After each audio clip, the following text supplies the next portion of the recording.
Assalamualaikum warahmatullahi wabarakatuh. Kepada yang terhormat Bapak Muhammad Soleh dan Bapak Asri Ismail selaku dosen mata kuliah Bahasa Indonesia.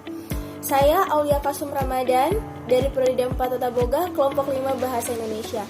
Kali ini saya akan memperkenalkan rekan-rekan saya. Yang pertama, Muhammad Akbar Muiz. Yang kedua, Muhammad Farhan. Yang ketiga, Ika Jusman. Yang keempat, Mardiana. Yang kelima, Ainiyah. Dan yang terakhir, Nurul Fitria. Kali ini kelompok kami akan membahas topik tentang konvensi naskah ilmiah. Berikutnya saya akan memberikan kesempatan kepada Saudari Ika Jusman untuk menjelaskan materinya.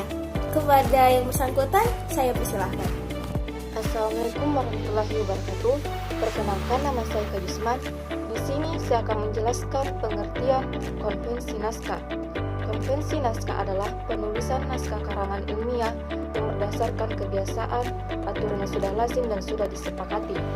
Konvensi penulisan naskah yang sudah lazim mencakup aturan pengertian, pengorganisasian materi utama, pengorganisasian materi pelengkap, bahasa, dan kelengkapan penulisan lainnya. Persyaratan formal menyangkut bagian-bagian pelengkap dan kebiasaan-kebiasaan atau konvensi yang harus diikuti dalam penulisan. Dari persyaratan formal ini dapat dibedakan lagi karya yang dilakukan secara formal, semi-formal, dan informal. Assalamualaikum warahmatullahi wabarakatuh. Perkenalkan, nama saya Muhammad Farhan Muannasyam. Saya akan menjelaskan mengenai naskah formal. Naskah formal adalah suatu naskah yang memenuhi semua persyaratan yang dituntut. Persyaratan formal atau bentuk lahiriah yang harus dipenuhi sebuah karya menyangkut 3 bagian. Bagian utama yaitu 1. Bagian perlengkapan pendahuluan berupa isi karangan, bagian perlengkapan penutup, dan bagian perlengkapan pendahuluan. Bagian perlengkapan pendahuluan terdiri dari pertama, judul pendahuluan atau judul sampul. Kedua, halaman judul. Ketiga, halaman persembahan kalau ada. Keempat, halaman pengesahan kalau ada. Kelima, kata pengantar. Keenam, daftar isi. Ketujuh, daftar gambar kalau ada. Dan kedelapan, daftar tabel kalau ada. Kedua, bagian isi karangan terdiri dari pertama, pendahuluan. Kedua, tubuh karangan. Dan ketiga, kesimpulan.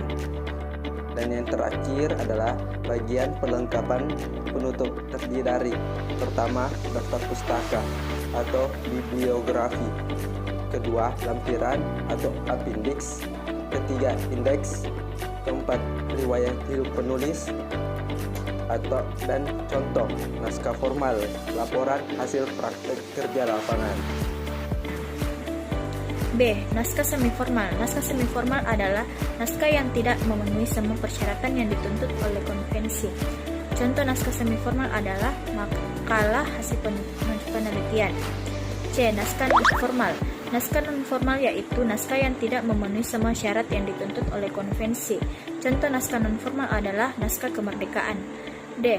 Perbedaan naskah formal, naskah semiformal, dan naskah non-formal adalah naskah formal yaitu suatu karya yang memenuhi syarat lahiriah yang dituntut oleh konvensi. Sedangkan naskah semiformal yaitu suatu karya yang tidak memenuhi semua persyaratan lahiriah yang dituntut konvensi.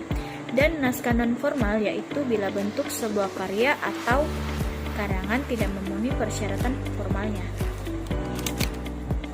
Perkenalkan, nama saya Mardiana. Saya akan membacakan tata cara penulisan naskah, yaitu yang pertama adalah judul ditulis dengan huruf kapital. Yang kedua adalah nama penulis tanpa gelar ditulis 2 spasi di bawah judul dengan jenis huruf Arial 10 PT cetak tebal dan alif mesenter. Yang ketiga adalah alamat institusi penulisan ditulis 1 spasi di bawah nama penulisan dengan jenis huruf Arial 8 PT cetak reguler dan alif mesenter. Yang keempat adalah abstrak ditulis dalam bahasa Inggris dan bahasa Indonesia dengan huruf Arial 9 PT 1 spasi cetak reguler dan alif mesenter.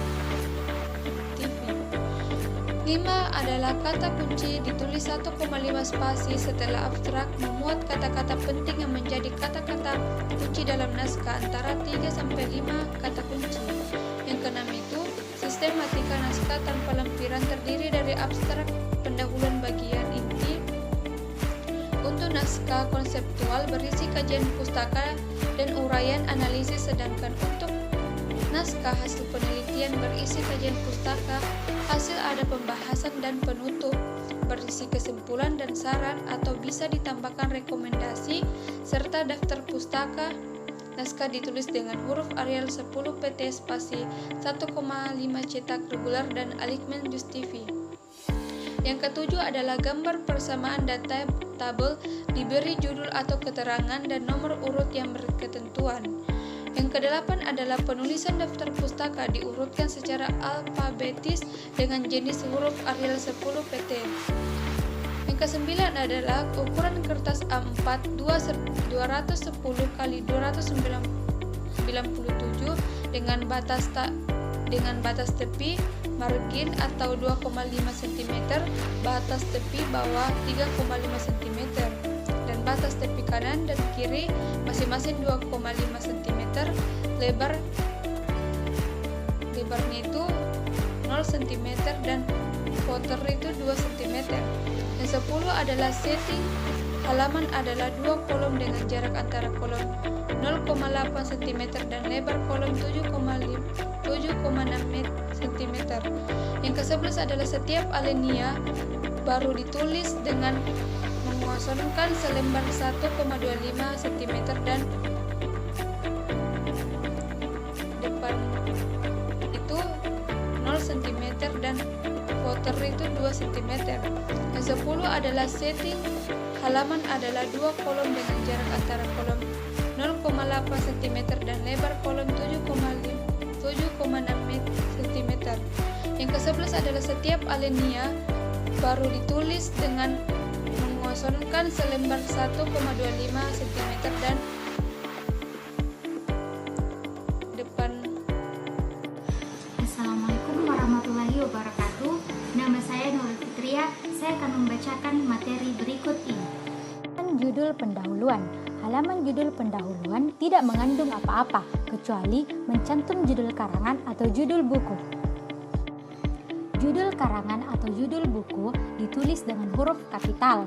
Biasanya terletak di tengah halaman, hanya saja berada di posisi sedikit ke atas. Untuk memberikan daya tarik pembaca, menyusun judul perlu memperhatikan unsur-unsur sebagai berikut. Judul menggambarkan keseluruhan isi karangan. Judul harus menarik pembaca, baik makna maupun penulisnya.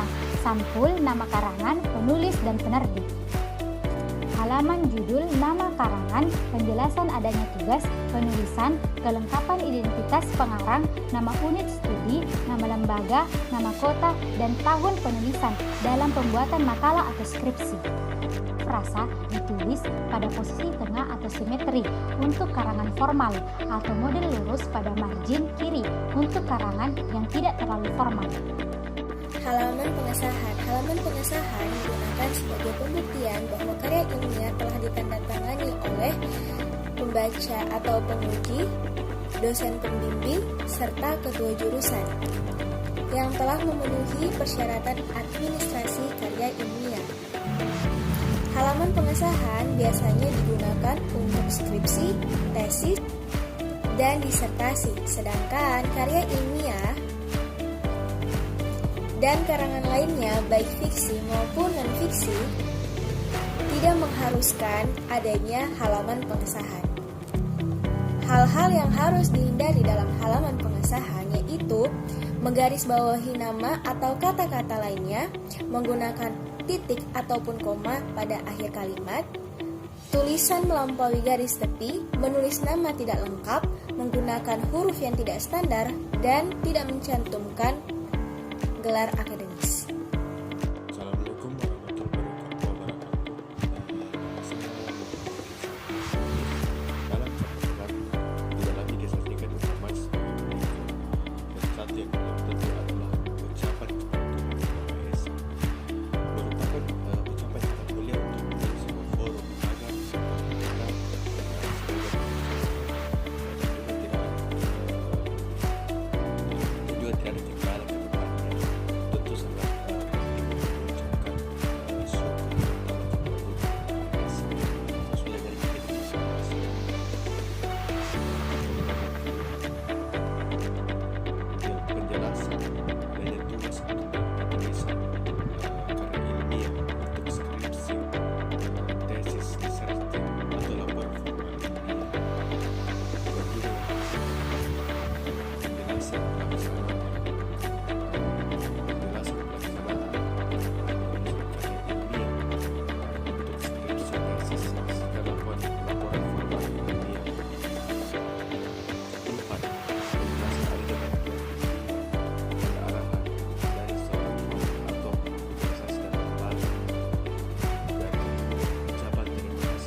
karangan tersebut, dalil-dalil apa yang menjadi tujuan dari penulisan itu, bagaimana pemanfaatannya bagi orang baik, dan juga maksudnya manfaat apa yang bisa diambil dari materi itu, dan juga yang kedelapan, manfaat bagi pembaca serta kesediaan menerima kritik dan saran yang berguna untuk memberi yang lebih baik lagi ke depannya, agar untuk kebutuhan yang ada dalam materi ini, dan juga manfaatnya bagi pembaca seperti apa, bagi pembaca sebagai orang, manfaat sebagai untuk pengembangan diri, dan juga atau sebagai motivasi, baik kesan itu baik lagi ke yang bisa saya sampaikan di materi ini. Kurang lebih mohon dimaafkan. Assalamualaikum warahmatullahi wabarakatuh. Daftar isi. Daftar isi adalah bagian pelengkapan pendahuluan yang memuat garis besar isi karangan ilmiah secara lengkap dan menyeluruh dari judul sampai dengan riwayat hidup penulis. Sebagaimana lazimnya sebuah konvensi naskah karangan, daftar isi berfungsi untuk merujuk nomor halaman, judul, bab, subbab, dan unsur-unsur perlengkapan dari sebuah buku yang bersangkutan. Daftar tabel. Bila dalam buku ini terdapat tabel-tabel, maka tabel yang tertulis dalam karangan harus tercantum dalam daftar tabel. Daftar tabel ini menginformasikan nama tabel dan nomor halaman. Ciri-ciri kutipan tidak langsung adalah mengalami perubahan kalimat pada teks yang dikutip. Tidak ada perubahan ide, pikiran, dan pendapat orang yang dikutip. Disampaikan sesuai pemahaman penulisan terhadap teori yang dikutip. Diakhiri dengan nomor kutipan tanpa tanda petik dua. Contoh kutipan tidak langsung adalah pernyataan dalam buku yang berjudul The Roy of Human Capital. Chris Hayes menyatakan bahwa dalam akuntansi human capital yang diperhitungkan oleh bisnis meliputi 4 perspektif, yaitu produktivitas, promotabilitas, transferabilitas, dan returnabilitasnya. Angka kecil diakhiri atas kalimat sebagai angka kutipan yang akan disebutkan sumber kutipannya oleh penulis di bagian footnote. Selanjutnya, kutipan langsung. Ciri-ciri kutipan langsung yaitu tidak mengalami perubahan terhadap teks yang dikutip, memakai titik 3 berspasi apabila ada bagian kata-kata dari kutipan yang dihilangkan, memakai tanda sich apabila terdapat kesalahan dalam teks aslinya. Contoh, hal itu memiliki makna sich yang ambigu, membubuhkan sumber kutipan dengan menggunakan sistem APA atau MLA maupun sistem yang berlaku lainnya. Kutipan langsung dibagi menjadi dua, yaitu kutipan langsung panjang dan kutipan langsung pendek. Berikut penjelasannya. Materi selanjutnya adalah 2.1 kutipan langsung panjang. Ciri-ciri kutipan langsung panjang adalah 1. Dipisahkan dari teks dengan spasi dalam kurung jarak antar baris lebih dari teks. Kedua, diberi jarak rapat antar baris dalam kutipan. Ketiga, boleh diapit tanda kutip, boleh juga tidak. 2.2 Kutipan langsung pendek. Ciri-ciri kutipan langsung pendek adalah 1. Terintegrasi langsung dengan teks. Kedua, berjarak antar baris yang sama dengan teks. 3. Diapit dengan tanda kutip. Dan keempat, tidak lebih dari 4 baris. Lanjut, tujuan penulisan sumber kutipan. 1. Menghindari peninggalan arti plagiat. 2. Menghargai karya penulis sebelumnya. 3. Membantu pembaca dalam mengenal sumber kutipan. 4. Membuktikan kebenaran dari pernyataan yang dinyatakan oleh penulis. Selanjutnya, pengertian dari catatan kaki adalah keterangan yang ditambahkan di bagian bawah halaman. Catatan kaki biasanya dicetak dengan huruf yang lebih kecil daripada huruf yang di teks guna menambahkan rujukan uraian dalam naskah pokok. Catatan kaki ini menjelaskan sumber asalnya sebuah kutipan, baik kutipan langsung ataupun tidak langsung. Selain menjelaskan asal kutipan, catatan kaki juga sering digunakan untuk menjelaskan teks atau istilah khusus yang Baik, berikutnya teknik penulisan catatan kaki terdiri dari 5 teknik.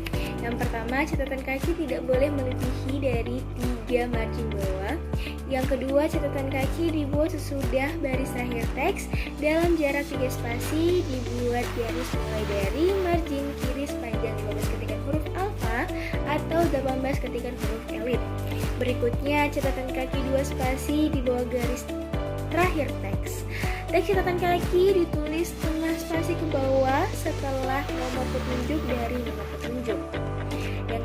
Yang berikutnya, jarak antar spasi dalam catatan kaki menggunakan spasi rapat, sedangkan jarak antar catatan kaki menggunakan 2 spasi.